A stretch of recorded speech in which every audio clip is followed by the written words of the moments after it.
नमस्कार। आज म हजुरहरूलाई घुँडाको हड्डी खिने समस्याका लागि केही योग थेरापी तथा सरल अभ्यासहरू गरेर देखाउँदैछु। घुँडाको जोड्नीमा रहेका हड्डीका सतहलाई घर्षणबाट बचाउने कार्टिलेज बिस्तारै पातलो हुँदै जानुलाई सामान्य भाषामा घुँडाको हड्डी खिनु भनिन्छ। कार्टिलेज कम हुँदै जाँदा हड्डीबीच घर्षण बढ्न सक्छ, जसले घुँडा दुख्ने, सुनिने, कटकट आवाज आउने, कडापन हुने तथा लामो समय हिँड्दा वा उठबस गर्दा समस्या हुने जस्ता लक्षण देखिन सक्छन्। अब यसको लागि योग अभ्यास सुरु गरौँ। केही बेर आरामसँग सुखासनमा बसिसकेपछि बिस्तारै दुवै हातलाई मजाले रगडेर न्यानो बनाउनुहोस् र आँखामाथि हल्कासँग राख्नुहोस्। अब हामी वार्म अप गर्छौँ। खुट्टालाई अगाडि सिधा तन्काएर राख्नुहोस्।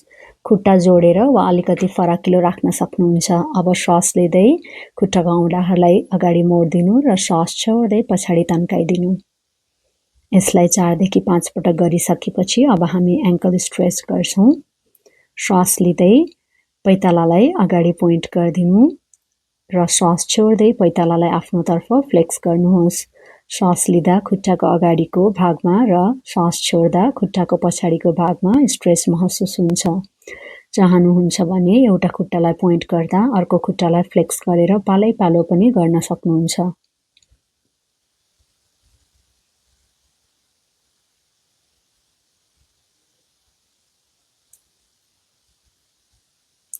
अब घरमा भएको बोल्स्टर, गोलो कुसन वा मोटो गरी रोल गरिएको तौलिया घुँडामुनि राख्नुहोस्। हातलाई हिप्सको छेउमा राख्नुहोस्। खुट्टालाई सिधा राख्नुहोस्। अब श्वास लिँदाखेरि घुँडाहरूलाई बोल्स्टरमा मजाले प्रेस गर्नुहोस्। यसो गर्दाखेरि हजुरको कुर्कुच्चा थोरै माथि उठेको महसुस हुन्छ। यसलाई 4 देखि 5 पटकसम्म गर्नुहोस्। यसो गर्दाखेरि हजुरको खुट्टाको घुँडाको वरिपरिको मसल्स मजाले स्ट्रेच भएको महसुस हुन्छ।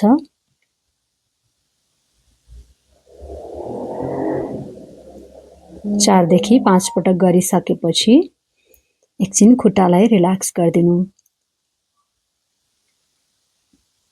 अब श्वास लिँदै एउटा खुट्टालाई बिस्तारै माथि उठाउनुहोस् र पैतालालाई फ्लेक्स राख्नुहोस्।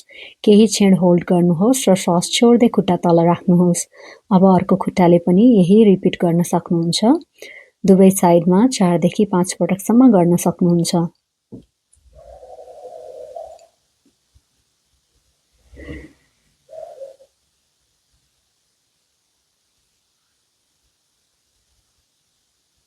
अल्टरनेट लेग रेज गरिसकेपछि अब फेरि दुवै खुट्टाहरूलाई जमिनमा राख्नुहोस्। खुट्टाहरूलाई जोडेर सँगै राख्नुहोस् र श्वास लिँदै दुवै खुट्टालाई सँगै उठाउनुहोस्। खुट्टालाई उठाउँदाखेरि घुँडालाई बोल्स्टरमा प्रेस गर्ने।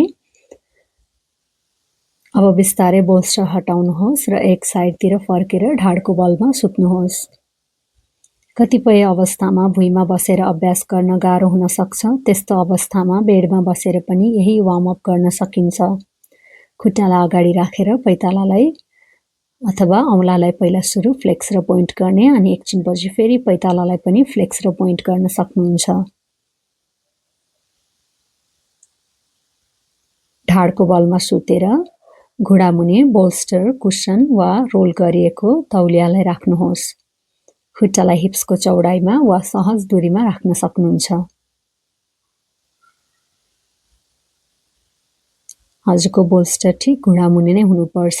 पैतालालाई हिप विड्थ अपार्ट अथवा अलिकति कम्फर्टेबल डिस्टेन्समा ओपन गरेर राख्न सक्नुहुन्छ।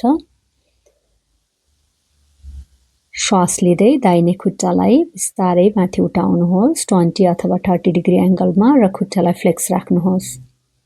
श्वास छोड्दै तल राख्नुहोस्। श्वास लिँदै फेरि देब्रे खुट्टालाई थोरै माथि उठाउनुहोस्। यसलाई पनि हजुरले 4 देखि 5 पटक दुवै साइडमा रिपिट गर्न सक्नुहुन्छ। लिँदाखेरि माथि उठाउने र रोकेर राख्दाखेरि आफ्नो ध्यानलाई श्वासमा केन्द्रित गरिदिनु। अब दुवै खुट्टा सँगै उठाउने। श्वास लिँदै दुवै खुट्टालाई सँगै सिधा उठाउनुहोस्। पैतालालाई फ्लेक्स राखिदिनुहोस्।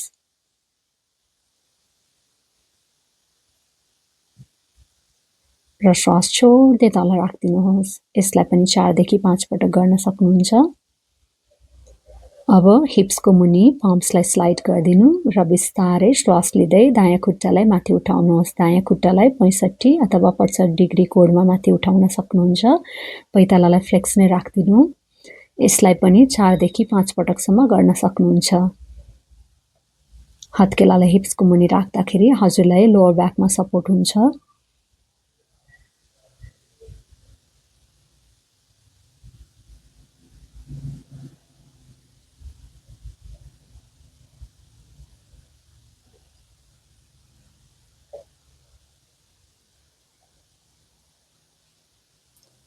लिँदै माथि उठाउने अनि होल्ड गर्दाखेरि एकछिन आफ्नो ध्यानलाई श्वासमा केन्द्रित गरेर श्वास लिने र छोड्ने गर्नुहोस् र बिस्तारै श्वास छोड्दै खुट्टालाई फेरि जमिनमा राख्नुहोस्। अब श्वास लिँदै दुवै खुट्टालाई सँगै राख्नुहोस् र दुवै खुट्टालाई सँगै माथि उठाउनुहोस्। थोरै 30 डिग्रीको कोणमा घुँडाहरूलाई बोल्स्टरमा मजाले प्रेस गरिदिनु अनि बिस्तारै खुट्टालाई 20 डिग्री कोणमा माथि उठाउनुहोस्। 3 देखि 5 पटक उठाउँदाखेरि खुट्टाको औँलाहरूलाई पोइन्ट गरिदिनुहोस् र अनि फेरि फ्लेक्स गरेर पुनः त्यही कुरालाई रिपिट गर्नुहोस्। फ्लेक्स राखेर पनि बिस्तारै माथि उठाउनु, एकछिन होल्ड गरेर फेरि जमिनमा राख्दिनु।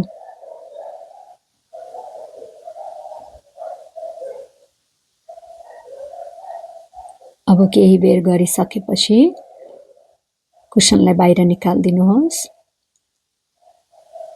र घुँडाको बीचमा एउटा कुसन अथवा सिरानीलाई च्याप्नुहोस्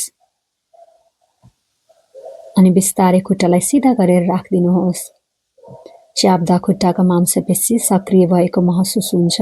श्वास लिँदाखेरि मजाले घुँडाले बोल्स्टर अथवा कुसन अथवा सिरानीलाई मजाले च्याप्दिनुहोस्। केही सेकेन्ड होल्ड गरेर फेरि खुट्टालाई रिल्याक्स गर्नुहोस्। लिँदाखेरि च्याप्दाखेरि हजुरको खुट्टा थोरै 1 इन्च जस्तो माथि उठेको महसुस हुन्छ अनि छोड्दै रिल्याक्स गरिदिनुहोस्। यसलाई पनि 5 देखि 10 पटकसम्म दोहोऱ्याउन सक्नुहुन्छ।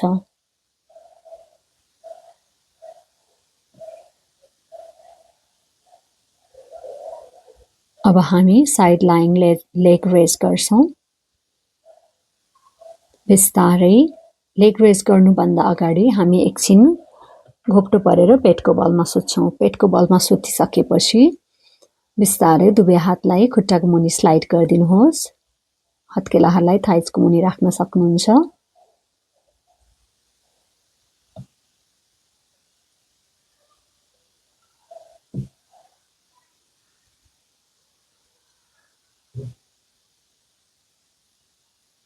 अब चिउडालाई जमिनमा टेकाएर बिस्तारै श्वास लिँदै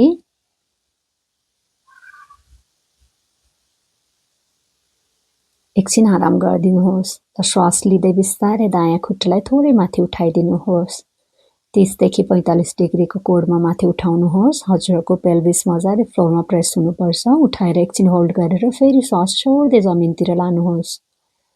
श्वास लिँदै देब्रे खुट्टालाई पनि बिस्तारै माथि उठाइदिनुहोस्। एकछिन होल्ड गरेर पुनः जमिनमा राख्नुहोस्। यसलाई पनि हामीले 4 देखि 5 पटकसम्म रिपिट गर्न सक्छौं। पहिलो केही बेर गर्दाखेरि 4 देखि 5 पटक गर्दाखेरि खुट्टालाई पोइन्ट गरिदिनु र त्यसपछि फेरि खुट्टालाई फ्लेक्स गरेर फेरि गर्न सक्छौं।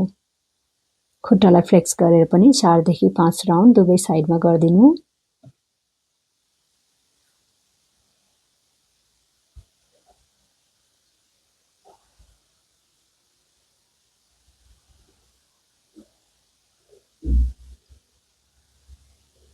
यस आसनलाई गरिसकेपछि बिस्तारै हातलाई बाहिर निकाल्दिनु अनि एउटा हातलाई टाउकोको माथि लगेर बिस्तारै साइड लाइङ पोजिसनमा आउनुहोस्। दुवै खुट्टा एकमाथि अर्को राखेर सिधा राख्नुहोस्। देब्रे हातलाई सिधा राखेर त्यसमा टाउको अड्याउनुहोस्। हामी देब्रे साइडमा कोल्टे फेरेर आराम गरिरहेका छौं। अब तलको देब्रे खुट्टालाई घुँडाबाट मोड्नुहोस् र माथिको दाहिने खुट्टा सिधा राख्नुहोस्। श्वास लिँदै दाहिने खुट्टालाई सिधा राखेर करिब 30 देखि 45 डिग्रीसम्म माथि उठाउनुहोस्। पैतालालाई फ्लेक्स राख्नुहोस्। केही क्षण होल्ड गर्दै सामान्य रूपमा श्वास लिनुहोस् र छोड्नुहोस्। त्यसपछि श्वास छोड्दै खुट्टा बिस्तारै तल राख्नुहोस्। यसलाई 4 देखि 5 पटकसम्म गर्नुहोस्। अब बिस्तारै दायाँ साइडमा पल्टिनुहोस् र यही अभ्यास अर्को खुट्टाले पनि गर्न सक्नुहुन्छ। श्वास लिँदै थोरै उठाउनुहोस् 30 देखि 45 डिग्रीको कोणमा अनि एकछिन होल्ड गरेर राखिदिनुहोस् अनि श्वास छोड्दै जमिनमा राख्नुहोस्।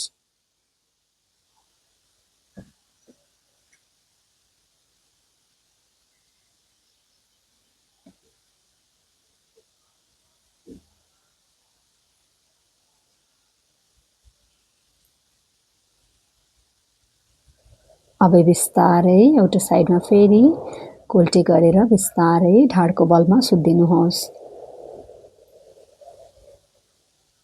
केही बेर आराम गरेपछि एउटा साइडमा कोल्टे फेरेर बिस्तारै माथि उठेर कुर्सीमा अथवा सोफामा बस्नुहोस्।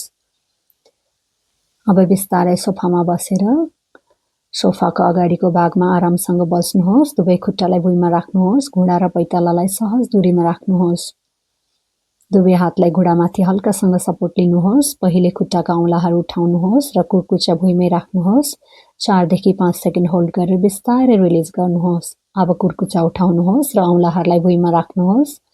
केही सेकेन्ड होल्ड गरेर बिस्तारै तल राख्नुहोस्। यसरी पालै पालो औँला र कुर्कुच्चा उठाउने अभ्यास 4 देखि 5 पटकसम्म गर्नुहोस्।